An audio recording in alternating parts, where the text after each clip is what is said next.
এটা তুমি কি বলছো মা? আমি আমার বড় ভাইয়ের মতো দুলাভাইকে বিয়ে করব?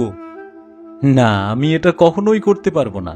রুনার এমন কথায় তার মা বলল, দেখ, তোর আপা আমাদের ছেড়ে চলে গেছে অনেক দূরে, আর রেখে গেছে এই সুন্দর ফুটফুটে বাচ্চাটা।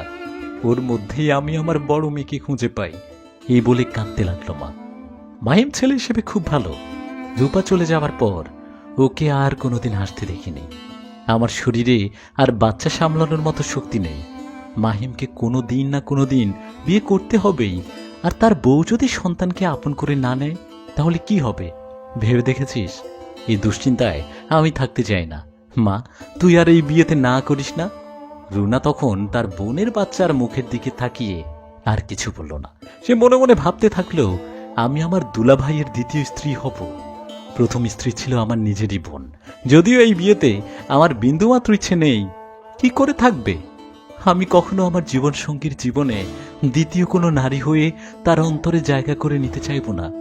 রুনার হাত মাহিমের হাতে তুলে দিলেন মা, আর রুনার কানে কানে বলল, যে কোনো কাজ মানুষ তার সর্বোচ্চটা দিয়েই চেষ্টা করে।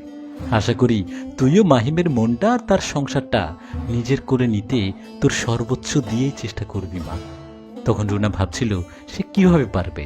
সে যাকে এতদিন ভাইয়ের চোখে দেখে এসেছে, যে সংসারটার কোনায় কোনায় তার বোনের স্মৃতি লেগে আছে, সেই সংসারকে কিভাবে নিজের সবটা দিয়ে আপন করে নেবে, আর সেই মানুষটার মনে কিভাবে তার জন্য জায়গা পাবে, যে মনে শুধু তার বোনই বসবাস করে, বাসর ঘরে বসে আছে মন মরা চেহারা নিয়ে। মাহিম তার পাশে বসে। মাহিমের চেহারাতে বোঝা যাচ্ছে যে সে রূপাকে কতটা ভালোবাসে। মাহিম তখন বলল, দেখো রুনা, আসলে পরিবেশ পরিস্থিতি আমাদের এখানে পর্যন্ত নিয়ে এসেছে। আমি ভেবে নিয়েছিলাম আমি আর কখনো বিয়ে করব না, কিন্তু আমার বাচ্চার জন্য আজ তোমাকে ঘরে নিয়ে আসা।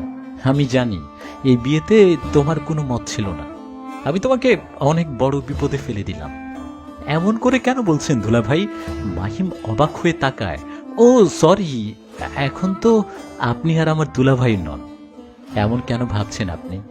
আমি জানি আপনার মনে কি চলছে আমাকে নিয়ে। আপনি ভাববেন না। মায়ের পর একটি বাচ্চা মাতৃস্নেহের আদর পায় তার খালার কাছ থেকে। আমি ওকে আমার মতো করে বড় করে তুলব। এতে আমিও আপনার সহযোগিতা চাই।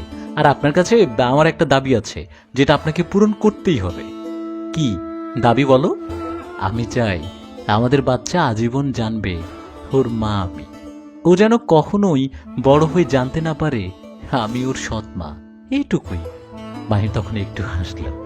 আসলে আমাদের জীবন আমরা যেভাবেই পরিকল্পনা করি না কেন, সেটি একমাত্র ঠিক করেন মহান আল্লাহ পাক রব্বুল আলামিন। কেউই আজীবন বেঁচে থাকবে না। তাই বাস্তবতা মেনে নিয়ে ধৈর্যের সাথে আমাদেরকে পথ চলতে হবে। আল্লাহ তাআলা আমাদের সবাইকে ধৈর্যশীলদের মধ্যে অন্তর্ভুক্ত করুন।